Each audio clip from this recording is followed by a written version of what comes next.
Welcome back, guys, to another episode of Conversations Around the Table.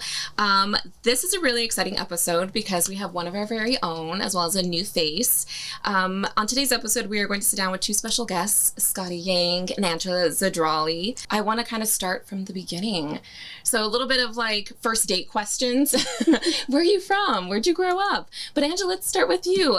Kind of give us a little brief background of your background or where you grew up and family dynamics. Absolutely. Yeah. Thank you again for having me here and have Scottie here.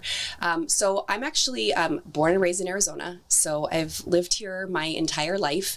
And I like to joke around and say that, Live Tall started 30 years ago when I started to become an awkward, growing girl and noticing that the clothes that I really wanted to wear didn't fit me. And I was always kind of making sacrifices really from an early age, kind of when you start those like middle school years. So prior to actually starting Live Tall, I actually did work in the fashion industry. So starting in college, just working retail in almost 20 years that I worked in fashion. So I sort of have like a love-hate relationship with fashion because I'm obsessed and I love all things. And I'm the kid that changes their outfits multiple times a day. And I'm always accessorized and always all the things, but, constantly surrounded by clothing that I want to wear, but I can't wear.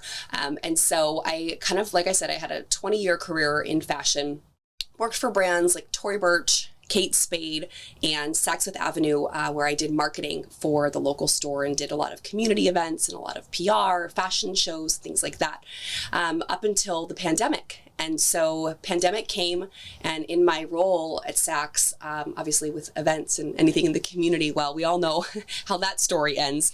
And so while I had my career, I had always kind of had this desire to start my own brand and do something on my own, just because I'm seeing the lack of options for tall women. And I just always sort of had that creative mind and sort of that entrepreneurial spirit. And so sitting at home for the first time, the world stops, your career stops, and all of a sudden you're sitting at home going, well, what am I going to do with the rest of my life, right? I'd sort of seen writing on the wall that my job wasn't going to be coming back, just sort of looking at what was going on in the world. And my husband looks at me. We've been together for 22 years, so we've been together for a very long time. And he's an entrepreneur himself, and he knew all the things that I wanted to do and never really did because I'd been so busy with career and family and, marriage and all those things, and your life gets in the way. And so I really just had that moment where he said, if you don't go back to Saks, then it's time for you to do what you've always wanted to do. And I had already sort of started to research, names and kind of do all those things. And maybe about a month later is when I got laid off. And the very next day I reserved the name Live Tall and really had been kind of working on it ever since. Because I've been in fashion and in this town for so long, one of my dear friends, Angela Johnson, there's a couple of Angelas in this fashion community, it's kind of funny, but she had started a manufacturer. And so and that's actually how Scottie and I met, which I'm sure we'll get to later. But she had started a manufacturer really to help people like me who are, a solo designer, the small guy or girl, and really don't have like the background. Yes, I have all this experience in fashion, but I don't know what a technical sketch is. I don't know how to spec a garment. I don't know how to order materials for production, like all those things. And so she created fabric to help people just like me. And so it's sort of all like the stars aligned, right? Like timing, life events, getting to that point where you're ready.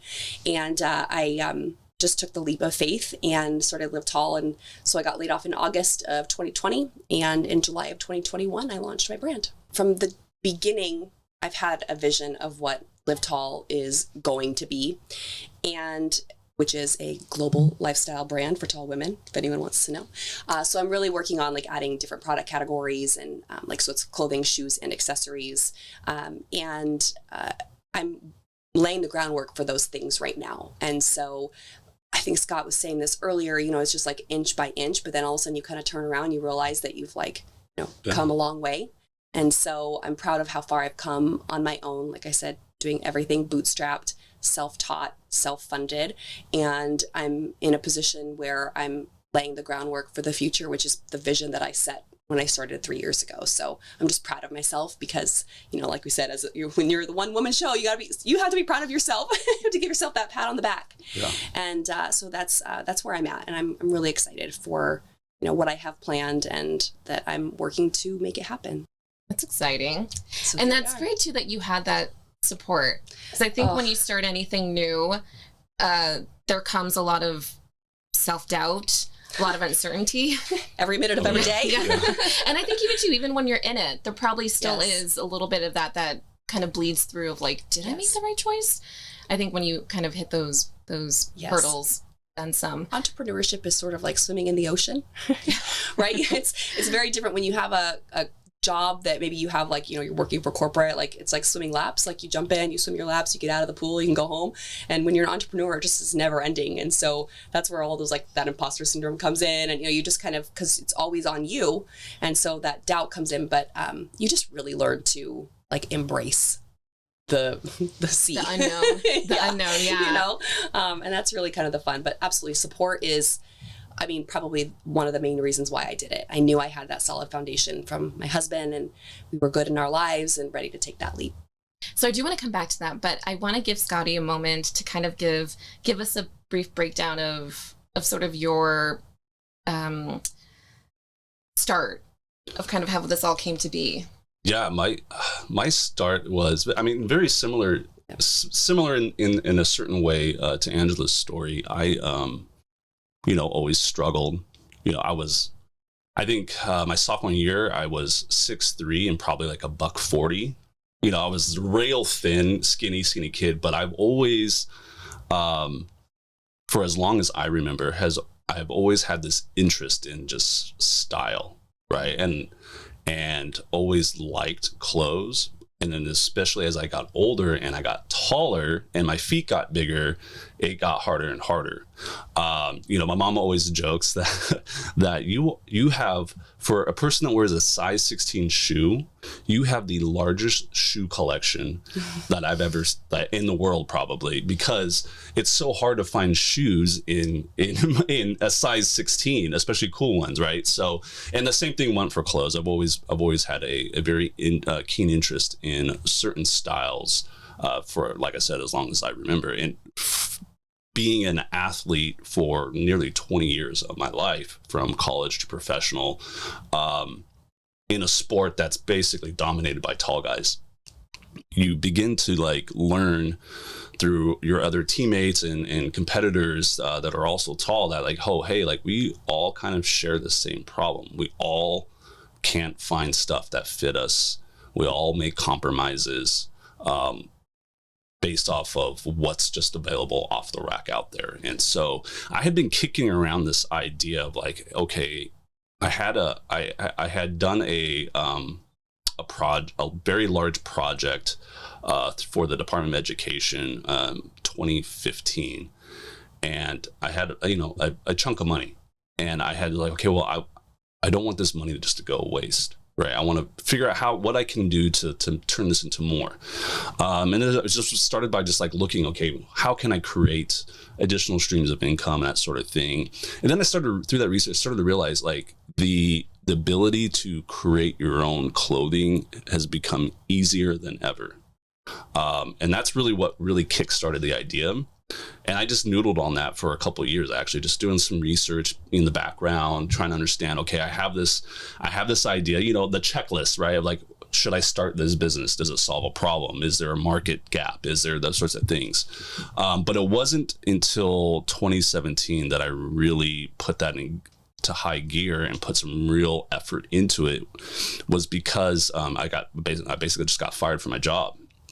And, you get let go from a job and you're kind of lamenting, right? You're kind of sulking a little bit. And it was at that point, my wife, Belen, came up to me and says, Scott, I think it's time to make it happen. And that right there, that's what kicked it off. That moment, so much so that I put it on a bracelet, make it happen. It's kind of the mantra of my brand. Make it happen. And so I wear it every single day, and I look at it to remind myself of why I'm doing it. So from that point on, it was much like you. I was literally, I have zero fashion experience, right, of the industry. And I was doing a lot of my research, just Google searches. And I randomly, this was the day after I got let go from my job. I was back on the computer and I was just Googling, how to manufacture men's clothing, something like that. And the very first search result, and mind you, I had been doing these searches for months, but on this day, the first or second search result population was fabric. I clicked on it. I was like, what is this? I clicked on in Tempe. I clicked on it and I was like, oh my gosh, it was a small batch manufacturing facility. It's a nonprofit. So they do community outreach classes. They do all kinds of things. And I was like, holy cow. So I immediately booked a tour. And I was at the facility on that Monday. And it's where I met Sherry Berry and Angela Johnson, who are the co-founders of Fabric. Went on a tour, kind of got the lowdown of what they do and the why and stuff like that. And I was like, oh my gosh, this is what I needed.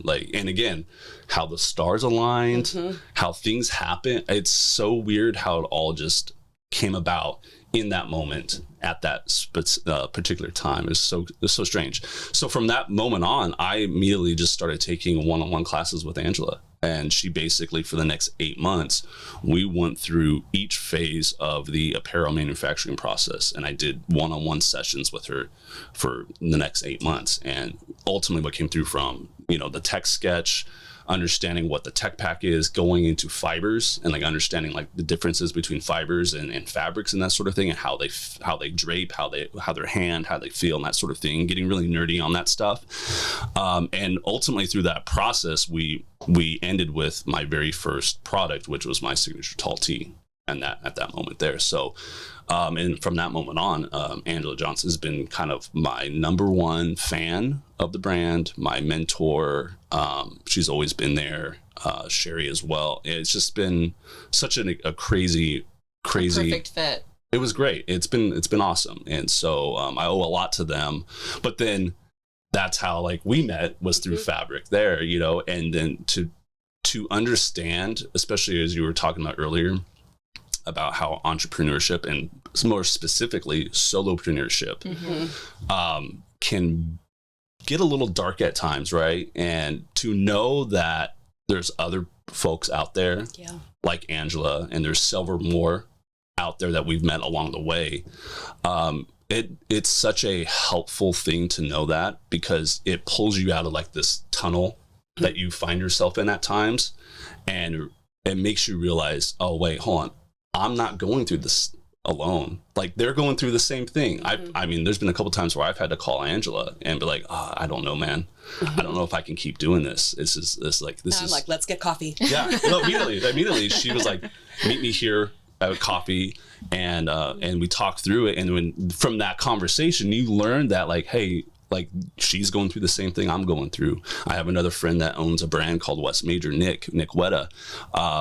I call him, he'll call me, I'm just like, hey man, I'm struggling with this. Can you help? And just by that, you understand, you leave those conversations with, you're reinvigorated, right? You're re-motivated, because you know that you're not alone in all these trials and tribulations that you're going through. And so that's been the biggest thing for me, because I've been at it a little bit longer than you, and, and you're just trying to stack, build, regardless of. One thing I had to really get over was these big leaps and bounds of growth, and just understand that an inch is still an inch, and over the course of a year, those inches can turn into feet and that sort of thing. And just being okay with that, because it's been a slow build, that's for dang sure. So, and it's not easy.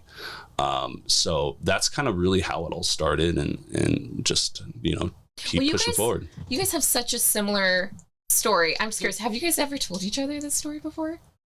I didn't know about you getting let go and Belen telling you. I know, that's why I'm like, this. It's such an interesting. Angela's timing with the fabric too. I didn't know about that sequence of events that we had that was so similar.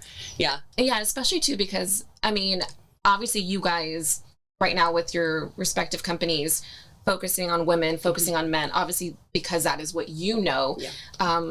But seeing that too, even hearing your story, that it's very similar. And I love what you said about that support. I think across anything that you do or you experience, having a community plays a big part in, like you said, whether it's to get reinvigorated with, inspiration, ideas, or in general, just to have someone to shoot things with, and seeing how that goes. So it's nice to feel or hear that you guys have definitely. Those conversations are priceless because they help inform you with your upcoming strategic decisions that you have to make.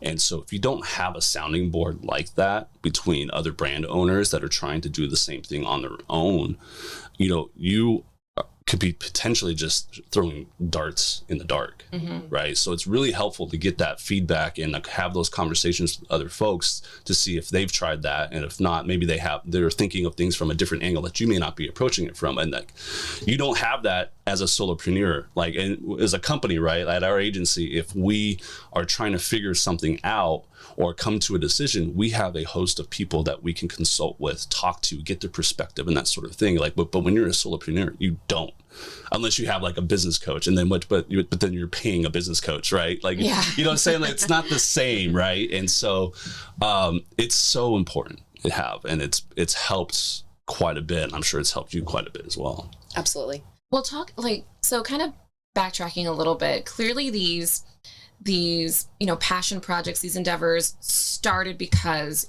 you guys yourselves has experienced the gap in clothing inclusivity. I want to hear more about how that affected you growing up. I mean, did you guys both come from tall families? Was this a family, suffering together? Or did you guys happen just to be the one person in the family who just skyrocketed? Well, we have a lot of tall people in our family. I'm 6'1", my sister is 6 feet, my dad's 6'1", my mom's 5'10". So I think we're all just sort of in that range, and there are other family members that definitely are all, we have 6'6", and even on my husband's side, there's a lot of tall families, and my daughter for sure is a future tall girl. I even say, like, Live Tall is named for her because her name is Olive, and it really is not only about like solving the problem for tall women today, but also for the future, because my dream and goal is that by the time she's at my those awkward teenage years, it's not awkward for her, because there are other brands and there are choices for her that she can dress the way she wants, and it's not that sacrifice. And growing up, I think every tall man or woman has actually almost had the exact same experiences. Some maybe had things worse, if some kids had bullying or struggled with self-confidence. There can be more extreme cases, but every tall person has gone through life experiencing very similar things. And I think that's what's really significant about our market, because it's like, no matter what you were saying, you're talking to other volleyball players, we're all dealing with the same thing. I think I got through it pretty unscathed. Didn't have really a lot of bullying or anything like that. But I do remember a very pivotal moment in my relationship with being tall, and going from feeling awkward or not embracing it to realizing that it is my superpower.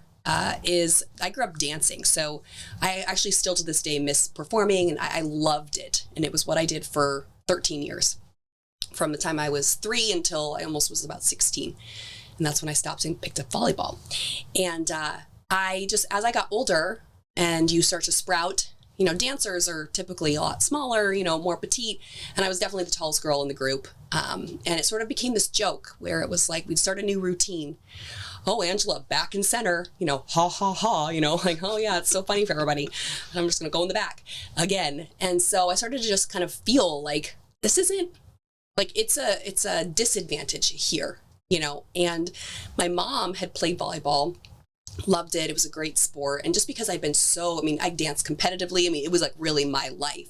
I hadn't really just looked anywhere else. And that same year, the volleyball coach came up to me during PE one day, freshman year of high school. And she's like, why aren't you playing volleyball? I don't know, want to run away.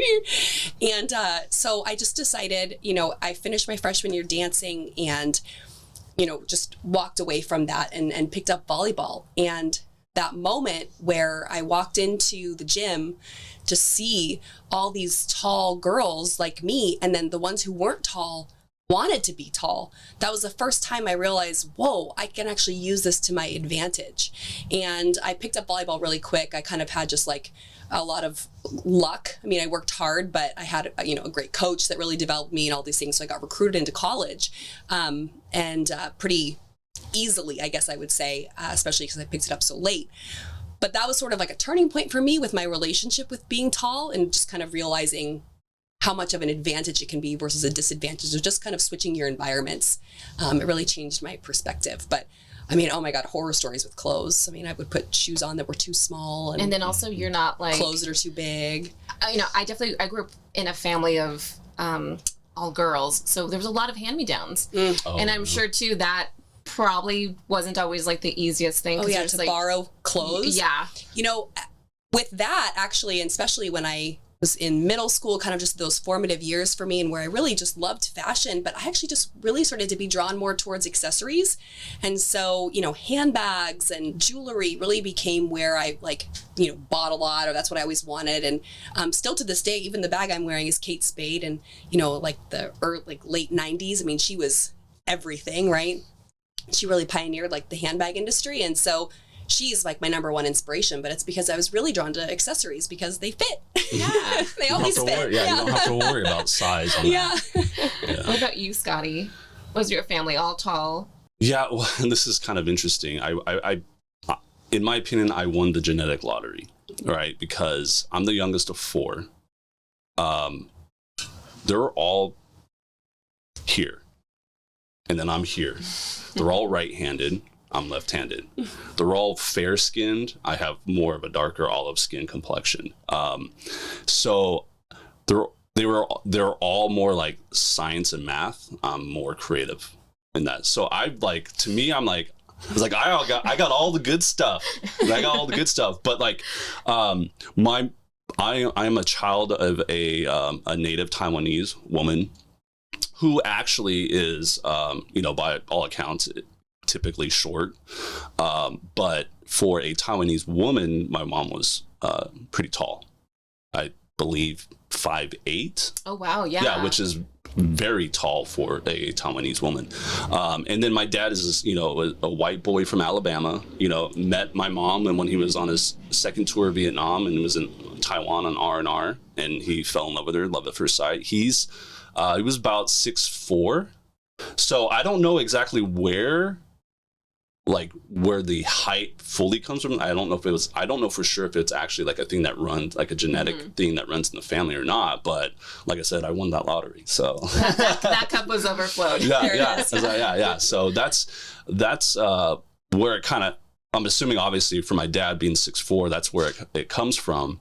But I never, for the longest time, when I try to sit there and think back, when did I fully realize that I was going to be tall? It probably first, but again, when I was, at a younger age, I didn't really connect the dots. But I have a brother that's older than me by, I want to say 3 years. And we were always the same height until he hit puberty, which is weird. So people thought we were twins. He's 3 years older than me. They thought we were twins because I was always with him here. And I remember everyone always commenting about that. But again, I never had, when you're 6, 7, 8, you don't really connect those dots. So that was probably, I would say maybe the first realization, oh, hey, I might end up being tall. But then it really started to pick up. I would say when I remember distinctly, my sister took me to buy a new pair of shoes for my birthday. And we were at the store, and the guy was like, okay, you're a size 13. I was ninth grade. Jeez. The guy was like, okay, you're a 13. And my sister couldn't believe it. She was on borderline, refusing to buy them because the guy was wrong. You're not wearing a 13, that sort of thing, right? Yeah, it was so funny. I think that was the first moment. I was oh, wow. And then from there, I basically grew an inch and a shoe size every semester. Jeez. Wow. All the way through my freshman year of college. Yeah. That's wild. I mean, this is coming from someone who's 5'4". And when I found out this is as tall as I'm going to get, I think at 8th grade, I was like, this can't be right. I was like, let me just hit 5'5". I don't know. I felt like that was a sweet spot. But it is interesting, like you guys shared, there is maybe not many people put that into perspective, that being tall or taller than the environment you're in, the group of friends that you have, you do tend to stick out. And I'm sure too, like even now, that hasn't probably faded. I'm sure you still get comments saying, "Wow, how tall are you?" Oh, all the time. Every single day. Do you play basketball? Yeah. It's like, you should try out for the Phoenix Suns. We could go on for about 10 minutes. All the comments, this could be a whole episode of just episode, all the questions and stuff like that. But I mean, a lot. I think like, and you mentioned something when you were in your high school years. It's and I don't think other kids like are meaning to be mean. It's more like a joke. But like, I mean, freak, monstrosity, giant, those just big. It's being called big. But like, but it's like they're kind of like poking fun at you that sort of way. Like for me, I mean, that really had a mental effect for me, because then I became more insular. Like, you became so, your self-image gets knocked down a few rungs, because like you're not, you don't feel normal. The way people are reacting to you, I still get to this very day. I get like kids pointing, look, mom, look at that giant freak of nature, that sort of thing, and stuff like that. And like, at the time I didn't realize it, but when I look back on it now, like that's probably a source for a lot of lack of self-confidence in an individual. Some people are different. They can handle and manage that in a different way. But for me, because of the environment I grew up in, it was a very tough environment. My self-image was already very low as it is. So like, you add those sorts of things, and like, you don't feel like you're normal. You don't feel like you're like you're fit for this world. Boom. I mean, that's a great way to put it. Yeah. And that absolute thing. So it took a long time, and it wasn't until I had moved to LA to start working in Hollywood, and I was actually like finally like making some disposable income. I remember vividly. I remember I went to Macy's because I wanted to get a couple shirts, right? And obviously nothing on the rack. So I started resorting to, okay, I'm going to buy this XL, or I'm going to buy this double XL, because I know the sleeves will be long enough. And then I took it over to a tailor and have them fix everything up. So I'm buying something off the rack between $40, $60, $70, like a nice shirt. And then I'm going to a tailor to spend another $40, $60, $70 for them to make it to my size. But the important thing that came from that was the first time I put on that shirt after I got it back from the tailor, and how it fit me, that level of comfort, but the level of self-confidence that came from that is priceless to me, because that was the first moment I realized, like, holy cow, like, so this is what it feels like. This is, next thing you walk a little bit taller, you have a little bit more pep in your step, like you walk more. I align it very much like when you put on, like, say you're going to a wedding or something, but you put on that suit, right? Like, you can't help but feel really good when you put on a suit or a really nice gown or something like that that fits, right? Because the suit is made to your size. And like, you naturally just perk up a little bit, right? You're sitting a little bit taller, you walk, more confidently. And so, in large part, a lot of like my effort into putting into heights is based around a lot of that, the confidence, the comfort and confidence you feel when you have clothing that fits you. It does change the way you feel, not only about yourself, but how you're projecting yourself out to the world. Absolutely. I love that, because I don't think you have to be fashionista or have, the top tier of clothing to know that clothes do transform you. I mean, one of the biggest ways of self-expression is through clothes. 100%. So to feel limited in that, to feel limited in how my style or who am I as a person based on what's available in stores, that's got to be so tough. And I think a lot of people, again, it's not because there's malintent with it, but it truly is. There probably is a lot of like naiveness around dynamics like this. Like, people don't put it perspective. I mean, I know when I put on pants sometimes I'm like, oh, these are too long. And that is in hindsight a really not so big problem compared to like, I just can't find anything that fits or that makes me feel comfortable, that makes me feel confident. And that's one thing I wanted to ask is, I can't imagine having to have gone through those experiences, or even to this day, but especially at such a young age when you're so impressionable and you do absorb a lot that's said around you and to you in a digital age. Yeah. If social was probably as big as it is now versus then, how that would have probably changed things for you guys. I think it would have. I mean, it would just amplify it, right? That's what social media does, is it just amplifies it, and it's always there. Yeah. You know, I always kind of think about, like, when we were at school, at least we could go home, and then that was at school, you know, and it was cut off. And now with social media, it just weaves its way through every ounce of your day. It's and with you everywhere you go. Can't get rid Don't of read it. the comments. Never read the comment. That's the number one rule that I've had to like really adjust to, is not read the comments, because you know people will poo-poo on whatever you're doing. Right. There's always going to be someone that's going to be like, yo, like you know, you can't do this, you can't do like, you know. I think I ran in preparation for the holiday season, I ran an ad recently, and I read the comment, bad move. One guy wrote, how did he put it? Basically just saying like, I had a video that I had made talking about the challenges and struggles, and it shows like an opening shot of me laying in bed with my feet hanging off by like 2 feet, you know, stuff like that. And I'm talking about, you know, it's hard to be a tall person in a short person world. And he said, and he quoted that in the comment and says, "Give me a break." And it took all I had. It took all I had to not just like come back and like make some snide comment back at him. But like, again, don't read the comments. No, some people just don't have the capacity for empathy. But like, I remembered it. Like, see how like I'm 40, am I 41? I don't know. You hit a certain age, you just, that doesn't matter anymore. But like, it's true. And like that still to this very day is stuck in my head. That one comment that one person made. You know what I'm saying? It's weird. It's a weird thing. Yeah, exactly. Things like that, no matter the context, will always stick with you if it made you feel a certain way. Yeah. I'm curious. I mean, I get a sense of it, of like growing up, whether you have tall people in your family, but especially if you're the tallest in your family, how does that, outside of clothing too, did you feel like I guess, like, what was those conversations like with your parents or some of your brothers, of like how you're navigating a small world being tall?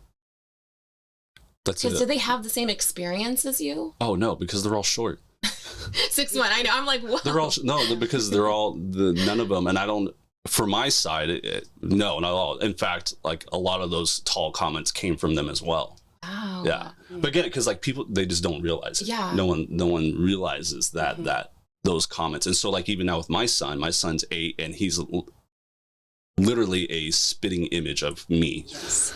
She can agree. Is I even have to remind my wife sometimes. It's like, no, we're not making that comment. We're not making that comment, because if he's exactly like me, he's super sensitive. He's going to carry that with him. Right. And so trying to not put those out there to my children now, because I've gone through it myself. That's hard, because like even I want to make that comment. It's like, holy cow, man, like, did you grow overnight? You know, because sometimes it literally feels like they grow overnight, especially with the little ones, right? Yeah, they do. So that's for me, it's been kind of like, that's the challenge, is like making sure that we're not, me as a parent, not projecting that out to my children, because they're all going to be tall. My wife's, 5'10", so it's like they're going to be tall. Right. Yep. Yeah. There's no escaping. Unless they didn't win the genetic lottery. Yeah. Exactly. I'm very aware of what I say to Olive as well, and I'm really I always just try to tell her how amazing it is. Like, I've used those words about it being a superpower and things of that nature, just to, even if she's not exactly hearing what I have to say, it's going to be like a subconscious, like there's just that feeling of like loving it. Yeah. And, I try to include Olive as much as I can. I mean, she's only 6, in my business. And there was a day, maybe like 6 months ago or so, we were out somewhere, and actually 2 things that were so funny that I just know that she's picking up on what I do and who I do it for. And there was a lady that came up to us, and again, I can't remember the context because I just remember her comments so clearly. She was definitely taller, so we were talking about that. And then Olive just goes, "Mom, tell her about Live Tall." Like, so she told me, cute. like, because I could be better at being a self-promoter. So I don't, and sometimes I'll make that joke if I go up to somebody, you know, I'm like, okay, you might like, why am I approaching you? Let me tell you why, you know, because I'm not that person to just go up to people and, you know, hand out my business cards. Yeah. So it was so funny that Olive, you know, was like, Mom, tell her what you're going to do. Tell her That's what you very do. And cute. she recognized that she was a tall woman and that that's what I do. And I dress tall women. And then I made a swimsuits this past summer, and I made like a mini me version so that she could be included. And we did those like made to order, because I'm not going to carry inventory on children's clothes. But then the other day we were at lunch, just her and I, and she's like, Mom, I think I see somebody wearing your Live Tall swimsuit. I mean, it's most likely not, but it was so cute that she was like picking up that, and seeing a woman and just connecting those dots. So I know that even if she can't articulate it, she's definitely absorbing it. Yeah. And so I just really make sure that it's really positive. I have my in-laws are all very tall people, which that's why I kind of feel my daughter will be tall. And speaking to what you guys shared, trying to use that language or verbiage to not have her be ashamed of that. You know, I will say, well, when you get tall, you're gonna be taller than mommy, and you're gonna be able to get things on top of the shelf that I can't get. And she's like, oh yeah. And I was like, yeah. So it really is, it is starting, as much as there is the physical component, there's that verbal component. Yeah. You know, it starts there, like you said. Yeah. To wrap things up, I let everyone know how they can connect with you, purchase, and support Heights Apparel and Live Tall. You know, I'm on all the things. So I sell through my website, which is livetall.com, and it's just LIV. So no E, just livetall.com. Instagram is live_tall. I have a YouTube channel, Facebook, TikTok, you know, all the LinkedIn, you know, all the things. So you just type in Live Tall, LIV Tall, and you'll find me. Yeah, and you can find my stuff at shopheightsapparel.com. And I'm also on Instagram, Heights_apparel_. I hate that part. I know.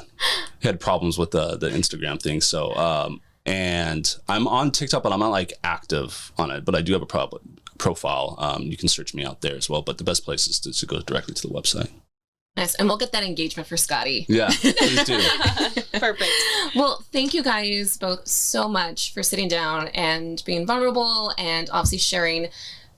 I mean, it definitely opened up my eyes of what it takes to run and be a solo entrepreneur, but also the things that you guys went through and probably still go through. So thank you guys so much for taking the time to chat with me. Thank you Thank very you. much for having Appreciate us. it. Yeah. All right. Until next time.